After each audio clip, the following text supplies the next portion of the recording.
Lab थी हमारी। हाँ, लेबोरेटरी की तो देखे था, कांच वगैरह शीशे वगैरह सभी मौके पे हमने कवरेज भी किया था, शीशे वगैरह सब तोड़ मैं खुद आई थी, मेरे सामने दुकान तोड़ दी। बहुत बुरा हाल था उस दिन। हमारे परिवार में किसी ने 2-3 दिन तक तो खाना भी नहीं खाया। ऐसा कहते हैं कि सब यहाँ पे राजनीतिक रोटियाँ सेकने के लिए आते हैं, लेकिन मेरे को अब ये लग रहा है कि राजनीतिक रोटियाँ जो हमारे हालिया विधायक और भूतपूर्व विधायक शिक्षा मंत्री श्री रामविलास शर्मा जी वो ज़्यादा सेक रहे हैं अब इस चीज़ के मुद्दे। हाँ, बात करें अगर कोई प्रतिनिधि ये कहे कि मैंने किसी अधिकारी की बदली करवाई तो सिंगल बदली होनी चाहिए। इमीडिएट ट्रांसफ़र अगर किसी अधिकारी की होती है तो हम मान लें कि कोई व्यक्ति करवा के लाएगा। अगर रूटीन ट्रांसफ़र में 25 IAS की बदली हो रही है, 30 IPS की बदली हो रही है, तो उसका अगर कोई श्रेय लेना चाहता है तो राजनीति का निश्चित सतर आ गया है। अब हमारे जनप्रतिनिधियों की मतलब मैं कहूँ कि कुछ बस की बात नहीं रही है। किसी अफसर की ट्रांसफ़र को वो श्रेय लेना चाहता है कि अफसर की ट्रांसफ़र हो गई। जो आज जिला उपायुक्त का ट्रांसफ़र हुआ है, क्या वो भी रूटीन ट्रांसफ़र? रूटीन ट्रांसफ़र है। देखो, सिंगल ट्रांसफ़र, आप पढ़े लिखे व्यक्ति हो, सिंगल ट्रांसफ़र कोई करवा के लाएगा तो सिंगल एक अधिकारी का नाम आएगा, उसमें इमीडिएट इफेक्ट लिखा जाएगा कि तत्काल प्रभाव से इस अधिकारी को बदला जाए।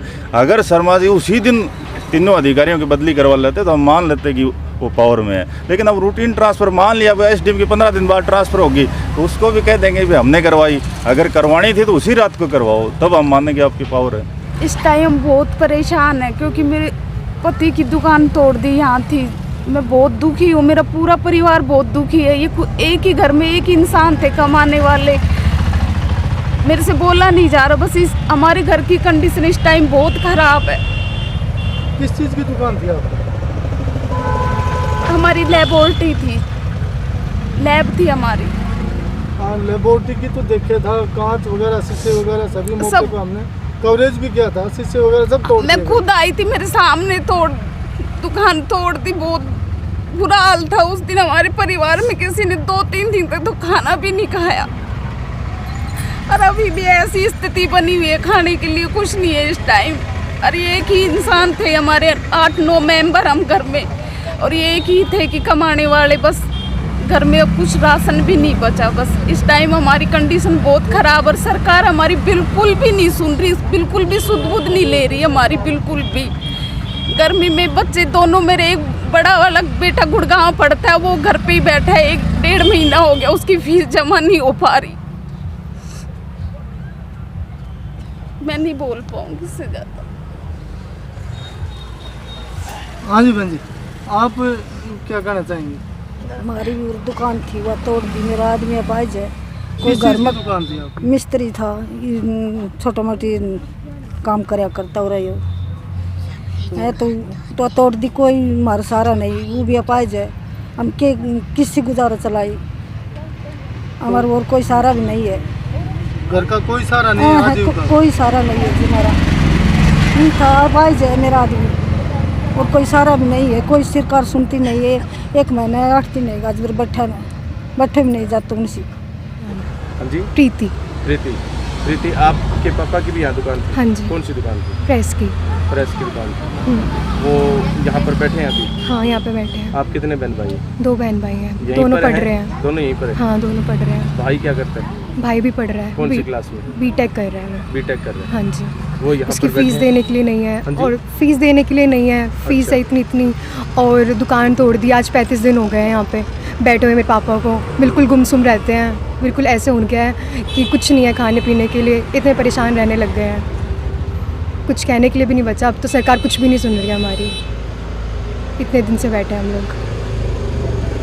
क्या मांग करते हैं सरकार से? कि सरकार सुने, इतने दिन हो गए इनको बैठे हुए, इनको दुकान दिलाएं ना। बिना नोटिस के इन्होंने हटा दी, कोई नोटिस नहीं दिया गया, कोई गवर्नमेंट की तरफ से नोटिस नहीं मिला हमें। बस वर्बली कह के चले गए, जो होना था बोल के जा रहे हैं कि हटेगी। ऐसे थोड़ी पता लगता है, जिनको नोटिस मिला उनको अभी तक हटी नहीं है उनकी दुकान। अच्छा, जिनको नोटिस मिला था उनकी हटी नहीं है? उनकी हटी नहीं है। यहाँ वर्बली नोटिस था? हाँ, वर्बली था, उनकी हटा दी गई है। इस प्रकार से जो दुकानें हटी, आपके कैरियर पर किस प्रकार से प्रभाव पड़ा? मेरा एग्ज़ाम ही था और जिस दिन मुझे पता लगा, मैं दिल्ली पढ़ती हूँ, और जब मुझे पता लगा मुझे वापस आना पड़ा क्योंकि मेरे पापा की हालत देख के मुझसे रहा नहीं गया वहाँ पे। दिल्ली में क्या कर पढ़ाई करते हैं? M.Com कर रही हूँ। M.Com कर रहे हैं। उसकी फ़ीस देने के लिए नहीं, कर रहे हैं कि TU से कर रही हूँ। TU से कर रहे हैं। हाँ जी। तो अभी कौन से साल में? लास्ट ईयर, सेकेंड ईयर में। M.Com second year. हाँ। अच्छा, तो अभी वहाँ रेगुलर जाते हैं, नहीं जाते हैं? नहीं, अब यहाँ पे बैठी हूँ। अब यहाँ धरने पर बैठे पढ़ाई छोड़कर, पढ़ाई छोड़ पापा को सपोर्ट करने के लिए। हाँ जी, फीस ही नहीं है देने के लिए तो फिर कैसे बैठेंगे, वहाँ पे भी करेंगे। हमारी थी हरिओम जी हार्डवेयर। अच्छा, तो यहाँ आज आप लोग क्यों बैठे? जी हमारे हस्बैंड की दुकानें तोड़ दी 31 मार्च को। उस दिन बहुत ही दर्दनाक घटना थी, देख के हमारे तो रोंगटे खड़े हो गए थे। आप उस समय यहाँ मौजूद थे? नहीं, हम यही नहीं थे, हमें तो अंदर आने तक नहीं दिया, वो नाका लगा दिया था वहाँ पे। पिछली बार आप इस धरने पर हाँ, आए थे? पिछली बार भी आए थे हम। हमारी प्रशासन कोई सुनवाई नहीं कर रहा है, यहाँ पे कोई आता ही नहीं है, ना SDM सब आते हैं, ना कोई प्रशासन से कोई। अभी आपके हस्बैंड का यहीं पे हैं वो। यहीं पर बैठे हाँ। हैं। और आप कितने बच्चे हैं? मेरे 2 बच्चे हैं, एक लड़का एक लड़की। दोनों भी यहीं पर है? हाँ, दोनों यही हैं। कौन सी क्लास में जाते हैं जी? लड़का तो UKG क्लास में है और लड़की है 2nd क्लास। तो इतने छोटे बच्चे आप 3rd। आप बोलो बेटा, कौन सी क्लास में? Second class. सेकंड में नहीं, थर्ड में। थर्ड में, ठीक। मासूम बच्चे यहाँ पर बैठे हैं, हाँ जी। 2nd क्लास के बता रहे हैं ये, जैसे तो ये बच्चे इस गर्मी के अंदर यहाँ पर बैठे हैं। हाँ जी, इतनी ज़्यादा गर्मी हो गई और इनको हो गया 1 महीना 8 दिन हो गए यहाँ पे। जी, वो तो हम देख रहे हैं कि भूख हड़ताल भी है, 1 महीना 8 दिन भी हो गया, लेकिन जैसे मांग करने के लिए तो धरने पर जेंट्स काफ़ी थे, आप लोग साथ में क्यों आए? हमारी मजबूरी है क्योंकि हमें प्रशासन कोई सुनवाई नहीं कर रहा ना, इसलिए हम बच्चों के साथ यहाँ आए कि प्रशासन हमारी सुनवाई करे, हमारी दुकानें हमें वापस चाहिए। तो आप इससे क्या संदेश देना चाहते हैं कि प्रशासन को क्या संदेश जाए? आप यहाँ बैठे हैं, प्रशासन को क्या कहना चाहते हैं? हम यही कहना चाहते हैं कि प्रशासन हमारी दुकानें हमें वापस दे और हमारी रोजी रोटी चले। बस हम 1 महीना हो गया, हमारा घर का राशन ख़त्म हो गया, हम बहुत परेशान हैं, बच्चे भी और हम भी। आपका आजीविका का और कोई साधन है या नहीं, केवल और यही कुछ साधन? नहीं, ये सिर्फ हमारी दुकान ही थी। तोड़ने के विषय पर देखो जी, आपके सामने 1 महीना 10 दिन हो गए, हमारी महिलाएं बच्चे भूखे मर रहे हैं, इनकी फीस एडजस्ट नहीं होती। सरकार को इनकी फीस और उनके पेट पे जो लात मारी है ना जी, वो उसकी सुध लेनी चाहिए। सरकार ने ये काम किया है, अत्याचार किया है, अन्याय किया है, ये ठीक नहीं है। इसका समाधान करना चाहिए सरकार को, और नहीं करेंगे तो हम इसको जन आंदोलन बनाएंगे और आगे हम अपनी बात को पूरा करेंगे। आप पहले भी इस धरने पर समर्थन के लिए आए हैं? हाँ जी, हमें शुरू से ही धरने पे समर्थन के लिए आते रहते हैं, क्योंकि जब तक इन भाइयों को दुकान वापस नहीं मिलेगी तब तक हम इनके साथ खड़े रहेंगे। और ये बेटियां हैं, ये भी इनकी फीस एडजस्ट नहीं, बहुत ही परेशान है, महिलाएं रोती रहती है, इनका बहुत बुरा हाल है। तो हम इन महिलाओं के, इन बच्चों के साथ हैं, इनके फादर हैं इनके साथ, इन भाइयों के साथ हैं। कुछ व्यापारी जो गलत हो रहा है ना जी, देखो ये इनको समाधान होना चाहिए कि हर हालात में। आप लंबे समय से पॉलिटिक्स में एक्टिव हैं, साथ में एडवोकेट भी हैं। हाँ जी। किस प्रकार से समर्थन एडवोकेट्स के साइड से है और जिस भी पार्टी से आप संबंध रखते हैं उसका किस प्रकार से समर्थन है? देखो जी, हम अपनी आम आदमी पार्टी में कार्यकारी अध्यक्ष हैं दक्षिण जोन से, तो हम अपनी पार्टी की तरफ से भी समर्थन देते हैं। और हमारे साथी हैं, हमारे महेंद्रगढ़ के भाई हैं, हमारी बेटियाँ, हमारी बहनें हैं, इनका जो अन्याय हुआ है हम अन्याय के साथ हमेशा खड़े मिलते, क्योंकि सरकार का काम होता है जी अच्छा काम करना, किसी को रोज़गार देना, किसी बचे हुए को बसाना, लेकिन सरकार ने ऐसा नहीं किया, गलत किया है। सरकारों का काम है रोज़गार देना, इन्होंने बिल्कुल उल्टा किया है। इसका समय आने पर इसका भुगतान करना पड़ेगा और जनता इसका उत्तर ज़रूर देगी। मोबाइल पे देखो कैमरा। इन दुकानदारों की जो भी समस्या है इनका समाधान हो, और इनके छोटे छोटे बच्चे जब धरने पे आके बैठते हैं तो हर आदमी का दिल छू जाने वाली बातें होती है। ये 1 महीना 10 दिन हो गए हैं और ये कहाँ से इनका परिवार चल रहा है, कहाँ से क्या हो रहा है, ये सरकार को देखना चाहिए और इनका समाधान करना चाहिए। जब हमें आज़ादी मिली थी, आज़ादी के लिए लड़ाई लड़ी गई थी, उस टाइम पे हमारे क्रांतिकारियों ने इसलिए कुर्बानी दी थी ताकि हमारी खुद की सरकार बने, आने वाले समय में हमारी खुद की सरकार बने, हमारी भलाई के लिए काम करे। ऐसा नहीं सोचा था कि कोई जनरल डायर दोबारा पैदा हो, गोलियां चलाए कोई खट्टर दोबारा पैदा हो कि जो दुकानदार है उनके खोखे उनको तोड़वा दे, बुलडोज़र चलाए। बुलडोज़र के लिए हमारे क्रांतिकारियों ने सरकार आज़ादी नहीं दिलाई थी। तो ये सबसे बड़ी विडंबना की बात है कि अपने ही लोगों के ऊपर बुलडोज़र चलाया जा रहा है, और उस बुलडोज़र की वजह से आज देखो, आपने अभी इंटरव्यू लिया है, कितने परिवार जो है अपनी अपनी समस्याएं गिना रहे थे। जैसे सबसे पहले शिक्षा की पढ़ाई के लिए फ़ीस नहीं भर पा रहे हैं, क्योंकि इन्होंने सरकारी स्कूलों का बेड़ा गर्क कर दिया, जो सरकारें रही हैं इन्होंने। तो आज के समय फीस भी नहीं भर पा रहे। अब इन परिवारों की हालत देखो, तो इन परिवारों की जायज़ मांग है कि हमें दूसरी जगह पे, जहाँ मार्केट के नज़दीक कोई जगह ऐसा कॉम्प्लेक्स बना के दिया जाए जहाँ लीज पे हमें ज़मीन दी जाए, ताकि अपना जो काम धंधा कर पाए। इसमें सरकार को क्या नुकसान है? ये तो काम धंधा करेंगे, टैक्स पे कर रहे हैं, रोज़गार लोगों को मिलेगा, तो सरकार का तो फ़ायदा ही है। पर सरकार पता नहीं किस घमंड में, यहाँ के स्थानीय नेता किस घमंड में है, प्रशासन पता नहीं क्या चाह रहा है। बुलडोज़र चिल्लाया जा रहा है हर टाइम। जब भी बुलडोज़र चलता है तो लोग दुकानें नहीं टूटती, उनका परिवार टूटता है, लोगों का परिवार टूटता है। तो ये बहुत बड़ी विडंबना की बात है। हम तो सरकार से, प्रशासन से, यहाँ के लोकल विधायक जो हैं उनसे मांग करते हैं कि इनके लिए रिहेबिलाइजेशन का प्रोसेस अपनाया जाए। दूसरा, जो मुआवजा पॉसिबल हो सकता है, नुकसान हुआ है सामान का, वो मुआवजा दिया जाए। जी, आप आम आदमी पार्टी से संबंध रखते हैं, तो राजनीतिक एक सवाल रहेगा मेरा कि 30 मार्च को यहाँ जो उप मुख्यमंत्री दुष्यंत चौटाला जी आए, और जस्ट एक दिन बाद 31 मार्च को दुकानें यानी खोखे जो थे तोड़ दी गई, और 30 मार्च को उनका विरोध हुआ था। क्या कहीं कुछ इसका रिलेशन आपस में है, क्या लगता है? नहीं, मैं इसको पार्टियों की बजाय, वो तो देखो नेता का विरोध से बचने के लिए लेट काम किया गया, नहीं तो शायद प्रशासन की प्लानिंग पहले की थी। ताकि नेता का विरोध ना बढ़े, इसलिए शायद काम बाद में किया गया है। पार्टियों की बात नहीं है, ये अपने लोगों की बात है। लोग आपस में एकजुट हो, समाज एकजुट हो। कोई भी पार्टी आएगी ऐसे काम करेगी, अगर समाज एकजुट नहीं होगा तो सबसे पहले पार्टियां तो आती जाती रहेगी। समाज एकजुट रहे, अपने मुद्दों की बात करे, लोगों की भलाई की बात करे। ये बुलडोज़र को लेकर जो खुशी मनाई जा रही है, इससे बचे। ये बुलडोज़र सही नहीं है। इस विषय पर क्या कहेंगे कि जैसे आप भी कई बार अपने पोस्ट में विकास का जिक्र करते हैं, खासतौर पर कि दूसरी चीज़ों पर ध्यान ना देकर विकास की बातें करी जाएं।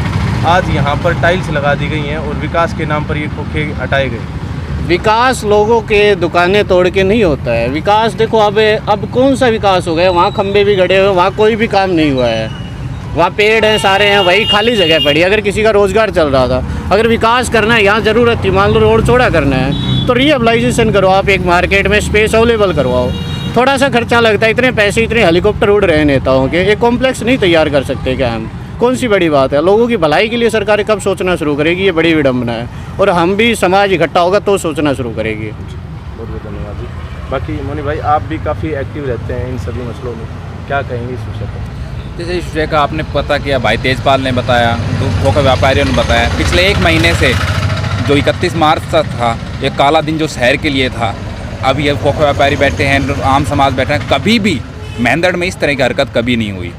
अवैध निर्माण थे। अवैध निर्माण की बात करें तो आधा शहर ही अवैध निर्माण में। कॉम्प्लेक्स से लोगों ने कॉम्प्लेक्स के आगे शटर बना लिया, ऊपर चौबारे बना लिए, कॉम्प्लेक्स बना लिया। किले की ज़मीन में लोगों ने बड़े बड़े कॉम्प्लेक्स बना लिए। पर ये गरीब का था, इसलिए वो होता है ना, अगर गरीब का खोखा था तोड़ दिया कि नहीं कर पाएंगे। अगर इनमें इतना ही प्रशासन का था तो अमीरों ने बहुत बड़े बड़े यहाँ पे कब्जे कर रखे हैं, उनको तोड़ना था। रही बात ये कह रहे हैं हम विकास कर रहे हैं, विकास है 5 साल में मेहंदड़ नगर पालिका, मेहंदड़ शहर का जो बुरा हाल है वो सबके सामने ही है। विकास के नाम पे ये सिर्फ टाइलें बिछाई जा रही हैं। टाइलों से विकास नहीं होगा। शहर में अच्छा रोजगार देना पड़ेगा।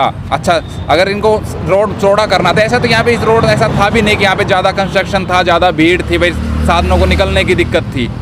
ये तो वैसे ही बड़ा खुला हुआ रोड था। अगर फिर भी इन्हें करना था, इनके लिए जगह प्रोवाइड करवाते, इनके लिए कॉम्प्लेक्स बनाते। ये कोई अवैध नहीं थे, ये तो वैध थे। जो लोग 40 साल से सरकार ने ज़मीन पे किराए पे दे रहे हैं, किराया दे रहे हैं सरकार को, वो कैसे कह सकते हैं? अगर कोई आदमी 40 साल से किसी जगह किराया दे रहे हैं तो वह अवैध कैसे मान सकते हैं? ये सरकार की सिर्फ एक जान की क्या आपसी रंजिश थी या कोई सोची समझी साजिश थी, जिसके तरह इन खोखा व्यापारियों को परेशान किया जा रहा है। इनका परिवार आज उजड़ने के नौबत आ गई है। परिवार में बच्चे पर स्कूल नहीं जा पा रहे, घर का राशन ख़त्म हो रहा है।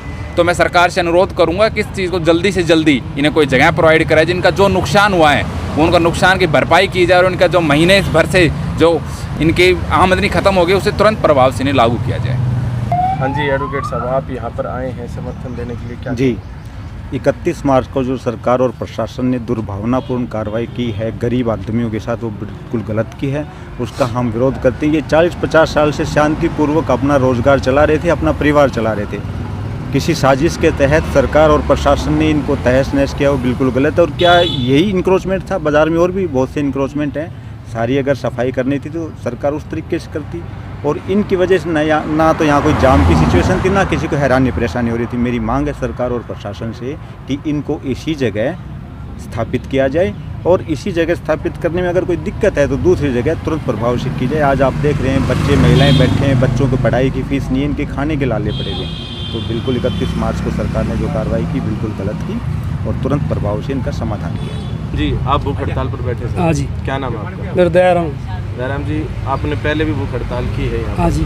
कितनी बार कर चुके हैं? 4-5 बार कर चुके हैं। 4-5 बार कर चुके हैं। दूसरे साथी करते रहते हैं? हाँ जी। तो आज सुबह से आप अन्न नहीं खा रहे हैं? ये जो आप भूख हड़ताल करते जा रहे हैं, क्या लगता है कि सरकार इस प्रकार से आपकी सुनवाई करेगी? सरकार अभी तक तो हमारा जी कोई ध्यान दिया नहीं। कोई ध्यान नहीं दिया। कम से कम हमें 35 दिन से ऊपर होते आ रहे बैठे, वो हड़ताल भी कर रहे हैं, पैसे ही बैठे रहते हैं। और जो मिलजुल के हमें जनता का, लोगों का और शांतिपूर्वक जो आंदोलन कर रहे हैं, उससे हमें कोई फ़ायदा अभी तक सरकार से, प्रशासन से हमें नहीं हुआ।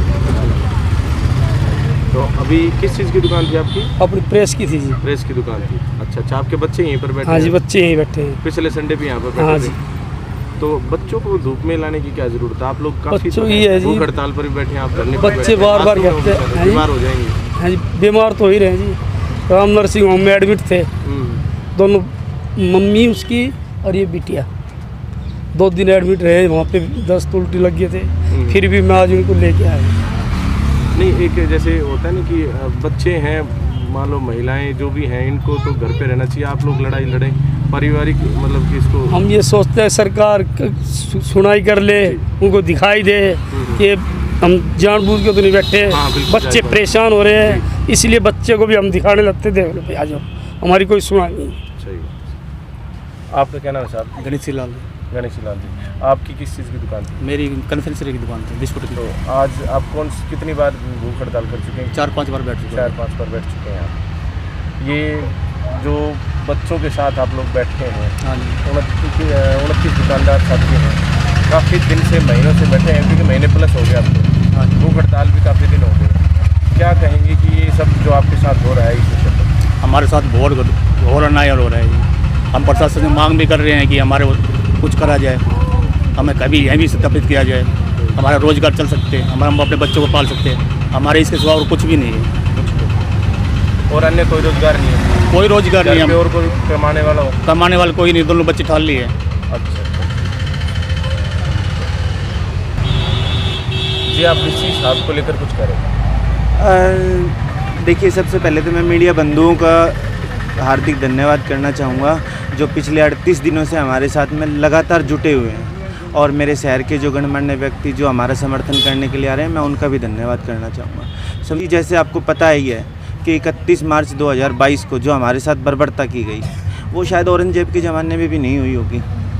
और एक तरफ तो सरकार बात करती है कि हम रोज़गार दे रहे हैं, रोज़गार दे रहे हैं। यहाँ तो चलते फिरते रोज़गार को ही बेरोज़गार करके रख दिया जी। कुछ नहीं छोड़ा सरकार ने हमारे पास में, रोड पर ला के बैठा दिया। हमारे बच्चे यहाँ पर बैठे हैं, घर पे कुछ खाने के लिए है ही नहीं जी, बच्चे अपने आप ही रोड पे आ गए। कम से कम भीख ना मांगे, उससे अच्छा है कि वो हमारे साथ यहाँ पर आकर बैठ जाएं।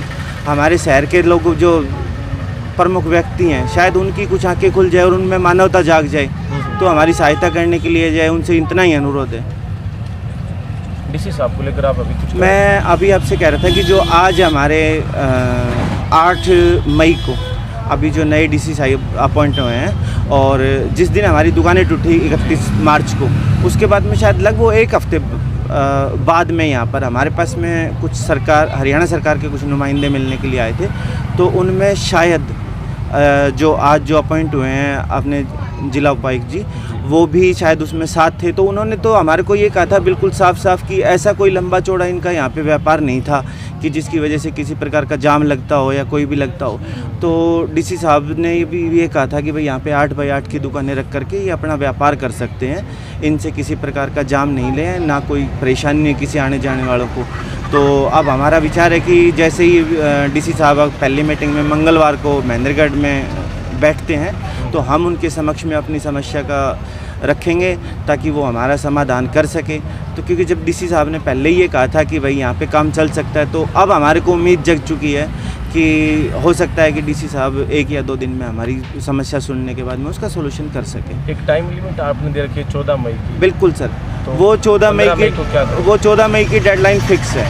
जैसे मैंने अभी आपको बताया कि जिला उपायुक्त महोदय के साथ में हम मिलने की कोशिश करेंगे मंगलवार को। अगर उसमें भी किसी प्रकार का सोल्यूशन नहीं निकलता है तो हरियाणा सरकार से तो वेट करते करते 40 दिन हो गए, तो अब इससे ज़्यादा और क्या वेट करें जी। बच्चे हमारे साथ में बैठे हैं, धूप में यहाँ पे तप रहे हैं। उन एसी में सोने वाली सरकार शायद अभी तक नींद से जागी नहीं है, क्योंकि उसको एसी में आपको पता है कि ठंड में नींद अच्छी आती है। हम तो यहाँ पर रोड पर बैठे हैं, लेकिन वो एसी में बैठ कर के सो रहे हैं। महेंद्रगढ़ के राजनेताओं से भी अपील है कि वो हमारा आकर के सहयोग करें। और जो आपने जैसे अभी पूछा था कि 14 मई को है, 14 मई को हमने यहाँ पर अपने शहर के जो गणमान्य व्यक्ति हैं, जो हमारे अभी तक के सहयोगी रहे हैं इस आंदोलन के, उनको हमने बुला रखा है। और अगर उससे पहले बुला रखा है, 15 को बुला रखा है, 14 को ही बुला रखा है जी। और 14 को अगर हमारा किसी प्रकार से हरियाणा सरकार, महेंद्रगढ़ नगर पालिका प्रशासन अगर हमारा सोल्यूशन कर देती है तो ठीक है, अगर नहीं करती है तो हम फिर अपने शहर के गणमान्य व्यक्तियों के साथ में मिलकर हमारी 15 मई को अपनी दुकानें यहीं पर स्थापित करेंगे। प्रशासन चाहे हमारे खिलाफ में केस दर्ज करे, चाहे वो हमारे ऊपर हत्या का आरोप लगाए, चाहे वो गोली मार दे। कुछ सुनने में आया था कि उन दुकानों के ऊपर कुछ नेताओं के नाम लिखे जाएंगे, क्या ये सही है? दुकानों पे किसी प्रकार से कोई नेता का नाम नहीं लिखा जाएगा जी। जैसे बेचारे ये विधायक जी की, पूर्व मंत्री के नाम से दुकान है ये? नहीं, ऐसा कुछ नहीं है जी। वो तो ये था कि जैसे जो हमारे शहर के गणमान्य व्यक्ति हैं, उन्होंने ये कहा था कि भाई जैसे अभी आपको पता ही है कि हमारे पास में खाने पीने के लाले पड़े हुए हैं, तो उन्होंने अपनी तरफ से सहयोग देने की बात की थी कि भाई अगर थोड़ा बहुत हम, जैसे हमारी जो दुकानें दोबारा स्थापित करने में जो खर्चा आता है, आपको पता है जी कि आज वो टाइम है कि कोई भी चीज़ सस्ती नहीं है, ना ज़िंदगी ना लोहा। लेकिन हम 30-40 परिवारों की ज़िंदगी बिल्कुल सस्ती हो गई हरियाणा सरकार के लिए। तो अब अगर हम दोबारा दुकानें बनवाने के लिए जाते भी हैं तो आपको पता है कि कम से कम 50 से 60 हज़ार रुपये का तो नॉर्मल खर्चा आ जाएगा, जो कि सिर्फ स्ट्रक्चर खड़ा होगा। तो उसमें उन्होंने हमारे को सहयोग देने की बात कही थी।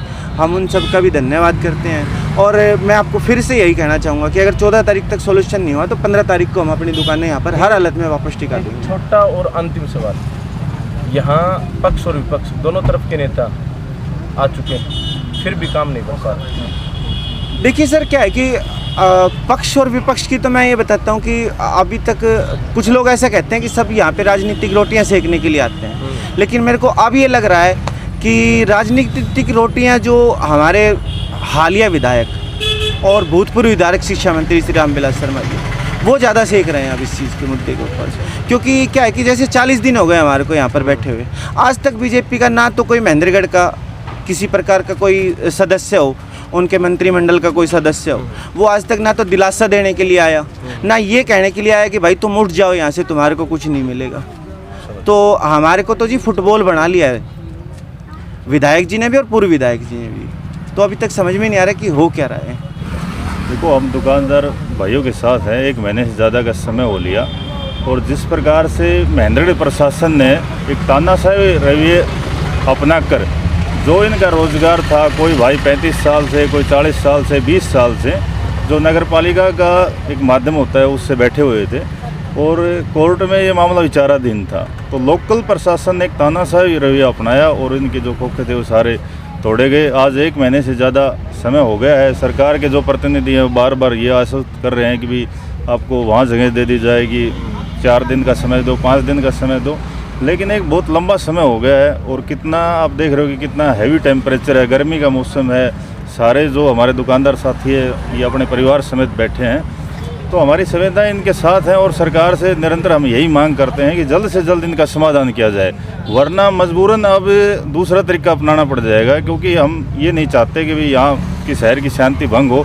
हम शुरू से ये चाह रहे हैं कि भी इनका शांतिप्रिय रूप से अगर समाधान हो जाए तो उसमें प्रशासन के सामने भी नहीं टकराना पड़ेगा, वरना मजबूरन अगर नहीं होता है तो प्रशासन का सामना करके खोखे लगवाए जाएंगे। कुछ दिन पहले यहाँ एक विरोध प्रदर्शन हुआ था जिसमें आप भी शामिल दिखाई पड़े, आपका भी समर्थन था। क्या कुछ ऐसा और होने वाला है, क्योंकि 14 मई नज़दीक है, 14 मई की कोई डेडलाइन नहीं आ सकती? देखो, ऐसा है, बाकी जो हमारे दुकानदार साथी इनसे विचार विमर्श करेंगे, लेकिन मेरे तो उस दिन भी मेरा व्यक्तिगत ये मानना था, मैंने कहा था कि जितने भी नेता यहाँ जैसे आपको समर्थन दे रहे हैं उन सबको आप जिम्मेवारी लगाओ, और 29 से 30 खोखे हमने लगवाने हैं। तो अगर एक नेता एक खोखे की जिम्मेवारी ले तो कोई बड़ा काम नहीं है। और मैं अपनी तरफ से एक खोखा बनवा कर इनके जो डेट निश्चित की जाएगी, चाहे वो 14 तारीख हो या 15 तारीख हो, तो मैं अपनी तरफ से लगवाने के लिए तैयार हूँ। क्या उस पर कोई नाम भी लिखा जाएगा या बस वो खर्चा ही भुगता जाएगा? नहीं, उस पर नाम कोई नहीं होगा, ये तो एक मदद है कि भाई किसी हमारे साथियों के साथ इस प्रकार का अन्याय हुआ है, उस पर कोई नाम नहीं। मैं कहता हूँ कि जैसे सारे नेता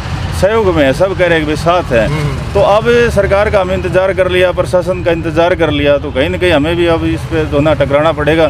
तो उसके लिए ये उस दिन ये डिसीजन हुआ था कि भाई अब ये जो इसी जगह पर खोखे लगवा ली जाए, तो मैं उस पर सहमत हूँ। अगर व्यापारी भाई कहेंगे तो मैं अपनी तरफ से अपनी पूरी टीम के साथ हम खोखा लगवाने के लिए तैयार हैं। जैसा कि आपने अभी अभी कहा कि सारे नेता साथ हैं, तो कहीं ना कहीं पक्ष और विपक्ष दोनों तरफ से ही लोग साथ हैं, बिल्कुल, फिर भी ये सुनवाई क्यों नहीं हो पा रही? देखो, साथ कहना और होना में दोनों फ़र्क है, यानी करनी और कथनी में फ़र्क है। अगर आप सोच सकते हो कि अगर सत्ता पक्ष साथ हो तो क्या खोखे हट सकते हैं, और सत्ता पक्ष साथ हो तो क्या इतना लंबा इंतजार करना पड़ सकता है? जब भाजपा के कैंडिडेट ये कह रहे हैं कि भाई मुख्यमंत्री तक उनकी पहुंच है, इतने कदावर नेता हैं, तो क्या खोखा लगाना कोई बड़ी बात है? दूसरे जो संबंधित पार्टी जेजेपी जिनका उनके साथ आज गठबंधन है, उनके जो प्रतिनिधि आ चुके, और दूसरा जो विपक्ष का जो है प्रतिनिधि वो आ चुका, तो अब ये ऐसे क्यों हो रहा है कि भाई न तो विपक्ष की सुनी जा रही न विपक्ष की सुनी जा रही, और नहीं सुनी जा रही है तो फिर हमारे पास शॉर्ट फार्मूला ये है कि हम एक एक खोखा लेके आएँ, चाहे सत्ता पक्ष के हों विपक्ष के, और इनके खोखे लगवा दें। प्रशासन ने जो कार्रवाई करनी होगी वो देखी जाएगी। बात करें बीजेपी की, अभी आपने कहा कि जो सत्ता में जो पार्टी है उसकी तरफ से नेताओं का समर्थन दिल से या फिर मतलब कहनी कथनी में अंतर है। बाकी जिस दिन खोखे टूटे उस दिन पूर्व शिक्षा मंत्री रामविलास शर्मा यहाँ मौजूद थे, उसके बाद उन्होंने सीएम साहब से भी बातचीत करी, अभी फिर एक सीएम का एक दस्ता भी यहाँ पर पहुँचा, क्या कहेंगे इस विषय? देखो, पूर्व शिक्षा मंत्री की जो सीएम से मुलाकात करने का सिलसिला है वो मेरी समझ से बाहर है, क्योंकि पिछले कई सालों से हम देख रहे हैं कि पूर्व के शिक्षा मंत्री की एक फ़ोटो आती है कि मुख्यमंत्री से उन्हें मुलाकात करी, चाहे वो पूर्व की हमारी घोषणाएं हैं, लेकिन क्या आपने आज तक देखा कि किसी बात पर अमल हुआ हो? ये तो कोई भी बात अगर हम उठाकर देखें, ये पीछे का ये 2.5 साल का जो सेकंड पार्ट इस भाजपा सरकार करा है, उस दौरान उन्होंने इतनी मुलाकात करी, लेकिन कोई भी मुलाकात का कोई पॉजिटिव रुख हमारी विधानसभा के प्रति, क्षेत्र के प्रति, या जो अब ये मामला चल रहा है इसके प्रति कोई आया नहीं। वो सिर्फ ये कह देते हैं कि मेरी मुख्यमंत्री से बात होगी। वर्तमान के जो विधायक कहते हैं कि मैं मुख्यमंत्री से मिलूंगा, लेकिन ये समझ में नहीं आ रहा कि विधायक का एक प्रोटोकॉल होता है, उसको आज 35 दिन से ज़्यादा समय हो गया, तो क्या मुख्यमंत्री ने उनको समय नहीं दिया? अगर नहीं दिया तो फिर वो विरोध करें। अगर दोनों जनप्रतिनिधियों को मुख्यमंत्री मिलने का समय नहीं दे रहा, उनकी बातचीत नहीं हो पा रही, तो सीधी बात है अब हम तानाशाही अपने प्रशासन के सामने और अपना एक खोखा बनवा के लाएँ, सभी व्यापारी भाइयों को दें और यहाँ स्थापित करवा दें। देखिए, एक बड़ी बात यह है, पूर्व मुख्यमंत्री ओम प्रकाश चौटाला जी यहाँ पर आए और उनसे इन्होंने बार बार रिक्वेस्ट की थी कि कुछ सहयोग किया जाए, लेकिन उन्होंने ये कहा था कि हमारी सरकार बनने पर ही हम कुछ सहयोग करना चाहें। तो वो राजनीतिक लाभ के लिए ये सब हम देख रहे हैं कि पार्टियां अपने राजनीतिक लाभ के लिए कोशिश करें। आप इस पर क्या कहना चाहेंगे? देखो, ऐसा है कि वर्तमान के विधायक भी ये कहते हैं कि उनकी सरकार बनेगी जब काम होगा। मुझे नहीं लगता है कि उनकी सरकार बनेगी। जहाँ ओम प्रकाश चौटाला की आपने बात करी, तो फिलहाल कोई उम्मीद नहीं है। व्यापारी भाइयों ने भी कहा था अगर सरकार बने भी तो 2.5 साल का समय है, तो 2.5 साल हम कैसे निकालें? आज के दिन आप क्या मदद कर सकते हो उस विषय पे है। ये तो मैं कल नहीं कह दूँ मुझे जो है ना यहाँ विधायक बना दे तो मैं एक खोखा इनको फ्री लगवा दूंगा, मेरे पैसे लगवा दूँगा, ये नहीं है। लेकिन ये क्या उम्मीद है कि मैं बनूंगा, उसका तो बहुत लंबा समय है ना। आज क्या कर सकते हैं उस विषय पे आना होगा। खोखा से पहले आप कुछ सहयोग करेंगे इनका? किस प्रकार से सहयोग? नहीं, मैं मेरी तरफ से मैंने ये कहा था कि आप अगर एग्री होते हों तो सब नेता अगर ये करे हुए साथ है तो मैं एक खोखा बनवा कर, उन्होंने कहा था कि हम बनवा के मैं बनवा के दे दूंगा, सभी नेताओं को आप दे दो। अगर दूसरी बात ये है अगर वो नहीं लाते हैं तो उनका आप सार्वजनिक विरोध करो, फिर 29 खोखे हम अपने नेतृत्व में लगवाएंगे, चाहे प्रशासन हमें मुकदमा दर्ज करे, जेल में डाले, जो भी होगा वो देखा जाएगा। आज इनकी पारिवारिक कंडीशन खराब है, ये जो खोखा व्यापारी जो धरने पर बैठे हैं, इस बारे में क्या कहेंगे? किस प्रकार से पारिवारिक कंडीशन में भी अगर ये हमसे कोई व्यक्तिगत मदद लेना चाहेंगे, चाहे बच्चों की स्कूल की फीस की बात हो या कोई आर्थिक मदद लेना चाहेंगे, तो जो हमारे जिस आज हैं वो देंगे इनको, अगर इस बात पर कोई चर्चा होगी। वापस उसी विषय पर आते हैं। जैसा कि आपने बताया कि पूर्व शिक्षा मंत्री रामविलास शर्मा जी सीएम साहब से मुलाकात करते रहते हैं और साथ में विधायक जी जो है वो मिलने की बात करते रहते हैं। ऐसी ही पहले 1 साल पहले कुछ पोस्ट आई थी जिसके अंदर उन्होंने मुलाकात करी 148B हाईवे के लिए, कभी IMT के लिए, लेकिन वो धरातल पर नहीं आई। क्या लगता है कि जिस प्रकार से उन्होंने मुलाकात अब की बार खोखा से संबंधित की, मतलब इन दुकानदार साथियों के लिए की, तो क्या उनकी जो कोशिश, उनके जो प्रयास अब की बार ग्राउंड पर आएंगे? नहीं, मैंने ये बात तो कहा है कि अपना पूर्व का जो इसका इतिहास रहा है 2.5 साल का, जो भी मुलाकातें हुई उनका कोई पॉजिटिव परिणाम तो नहीं आया है ना। उन्होंने कह दिया कि मेरे मुख्यमंत्री से बात हो गई, मुलाकात हो गई है, चाहे वो रोड की बात है, IMT की बात, अन्य जो भी विकास कार्य है। अगर आपकी बात के अनुसार मैं चलूँ तो आज से 1 साल पहले इस पे वाई लूटी गई थी 148 बी पे दोनों नेताओं को, जिसकी मैंने सोशल मीडिया पर वो अखबार की कटिंग भी अब 2 दिन पहले डाल दी थी। लेकिन 1 साल बीत गया, जब सरे लेने की बात आती है तो मैंने करवाया, लेकिन जब काम नहीं हो रहा तो आज ये कोई नहीं बता रहा भाई नहीं हो रहा, कल नहीं ये खोखे लग जाएंगे। मैं आपको एक बात बताना चाहता हूँ, तो दोनों प्रतिनिधि ये कहेंगे कि भाई हमारे प्रयास से लगे, लेकिन आज कोई नहीं बताना चाहता कि भाई कब लगेंगे, कब उनकी मुख्यमंत्री से बात होगी। वर्तमान के विधायक 29 दिन के बाद में आए, उन्होंने कहा कि मुख्यमंत्री मुझे समय नहीं दिया। ऐसा कैसे पॉसिबल हो सकता है? हमने उनको विधानसभा में बनाकर भेजा, आप मजबूत नेतृत्व करें। अगर मुख्यमंत्री आपको समय नहीं देता तो आप मुख्यमंत्री का विरोध करें, हम साथ हैं। लेकिन ये नहीं हो सकता कि आप विरोध भी नहीं करना चाहते, आप मुलाकात भी नहीं करना चाहते, तो ये फिर क्षेत्र कैसे आगे बढ़ेगा? बात करें जो खोखा टूटे हैं उस दिन के पश्चात यहाँ पर मुख्यतः रूप से 2 बदलाव आए। जो ट्रांसफ़र में अधिकारियों की बात करें तो SP चंद्रमोहन जी जो थे उनका ट्रांसफ़र हो गया, और आज के दिन ही अगर हम बात करें तो नए DC का आगमन यहाँ पर हो चुका है जिले के अंदर। इन तबादलों के बारे में क्या कहें? नहीं, इनसे कुछ फ़र्क नहीं पड़ना। जहाँ बात करें, अगर कोई प्रतिनिधि ये कहे कि मैंने किसी अधिकारी की बदली करवाई तो सिंगल बदली होनी चाहिए।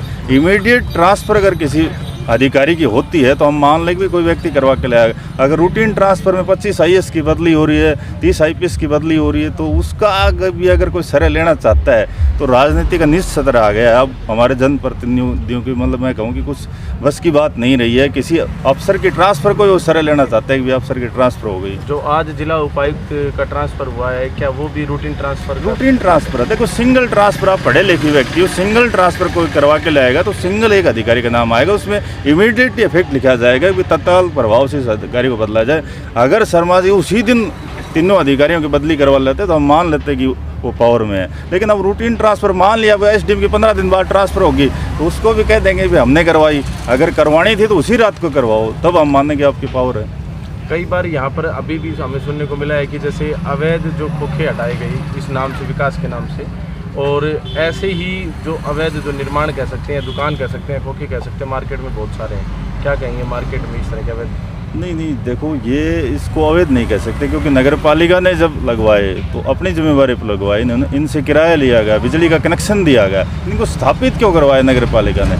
अगर आज कोई बिल्डिंग बन के तैयार हो जाती है अधिकारियों की अगुवाई में और उसको 20 साल के बाद में हम ये कहें कि ये गलत थी, तो उन अफसरों को उस समय ये बात क्यों नहीं सोची गई? इतने साल के बाद में उस चीज़ को अवैध बताया जाए, किसी को रोज़गार छीना जाए। और दूसरा भी इसका समाधान था कि जब आप एक बात बताओ कि जब आपका मामला कोर्ट में विचाराधीन है तो लोकल प्रशासन उसको तोड़ नहीं सकता। मेरा तो मानना है कि लोकल प्रशासन जिन्होंने तोड़ा है उसको कोर्ट में पार्टी बनाना चाहिए। जब तक जुडिशल में आपका मामला है तो लोकल प्रशासन का कोई हिम्मत नहीं बढ़ती कि उसको तोड़ दे। ये तो सिर्फ हमारे जो जनप्रतिनिधि हैं वो कमज़ोर होने की वजह से इस प्रकार की कार्रवाई होती है। एक और सवाल जी, 30 तारीख को यहाँ पर जो उप मुख्यमंत्री दुष्यंत चौटाला जी हैं उनका आगमन हुआ। 31 मार्च को जस्ट उससे एक दिन पश्चात खोखे तोड़ दिए गए। कुछ राजनीतिक चर्चाएं भी इस प्रकार की हैं कि वहाँ यहाँ पर पावर दिखाई गई। आपने विरोध भी किया था, आपके साथ और भी बहुत सारे साथी थे, उन्होंने विरोध किया, गिरफ्तारी भी हुई। क्या लगता है कि जो विरोध है वो खोखे तोड़ने से संबंधित है या नहीं? देखो, मैं एक बात आपको कहना चाहूँगा, उप मुख्यमंत्री और मुख्यमंत्री को हम क्या है कि नहीं, वो हमारी विधानसभा से हैं, लेकिन मैं एक कम शब्दों में एक बात कहना चाहूँगा कि हमारे केस का जो वकील है, जो एडवोकेट है, जिसको आप सुनकर भेजते हो, अगर वो बहस नहीं कर रहा तो हम उसको कमज़ोर मान लेंगे। अगर कोई दूसरी विधानसभा का या कोई जनप्रतिनिधि यहाँ प्रशासन पर अपनी पकड़ बनाता है तो मान लो कि हमारा जो जनप्रतिनिधि वो कहीं ना कहीं कमज़ोर है। ये बात आपको वो ज़रूर उस पर विचार करना होगा कि चाहे वो सत्तापक्ष का हो चाहे विपक्ष का हो, वरना ऐसा नहीं हो सकता कि अगर हमारा जनप्रतिनिधि मजबूत हो तो कोई अन्य नेता जो है ना लोकल प्रशासन को डिस्टर्ब करे, क्योंकि हमारे नेताओं की प्रशासन पर पकड़ नहीं है। अगर पकड़ होती तो एक SDM की क्या हिम्मत है कि वो जो है ना खोखों को तोड़ दे? आप सोच सकते हो इस बात को। ये तो सिर्फ एक दिखावा बच गया है कि भाई मैं आपके पक्ष में हूँ, मैं आपको समर्थन दे रहा हूँ। मतलब करनी और कथनी में अंतर है। और उसी बात पर मैं जानना चाहता हूँ कि अगर दोनों ही जनप्रतिनिधि हमारे पक्ष में है तो हम समय निर्धारित करना चाहते हैं और उनके नेतृत्व में यहाँ खोखा लगवाना चाहते हैं। वो कोई भी तारीख निश्चित कर ले और इनके खोखे बनवा कर यहाँ लगाए जाएँ, तब ये बात मान ली जाएगी कि वास्तव में हमारे जनप्रतिनिधि इनके पक्ष में है। कुछ दिन पहले यहाँ पर जब हमारे न्यूज़ कवर की तो उस समय इन साथियों ने बताया कि एसडीएम महोदय ने यहाँ पर जो गद्दे और कुछ सामान है, वाटर कैन है, ये सभी अंदर एसएमओ के पास रखे जाते हैं, वहाँ पर रखने के लिए भी मना कर दिया गया। देखो, प्रशासन जब हम कोई आंदोलन करेंगे तो ये तो है नहीं कि प्रशासन हमारी मदद करेगा। सीधी और साफ बात है कि प्रशासन तो हमें उठाने का प्रयास करेगा। तो ये तो हमें मजबूती दिखानी पड़ेगी भी प्रशासन से हमें टकराव करना है, या पुलिस वाले भी आके इनको कहेंगे भाई आप खड़े हो जाओ, क्योंकि ये कोई इसकी हमें कोई परमिशन तो मिली नहीं हुई। अभी लीगल है ये आंदोलन, ये तो हम सरकार के खिलाफ लड़ रहे हैं। तो सरकार के जो जनप्रतिनिधि हैं वो जितना उनका प्रयास होगा वो खदेड़ने का काम करेंगे, उनका काम है वो।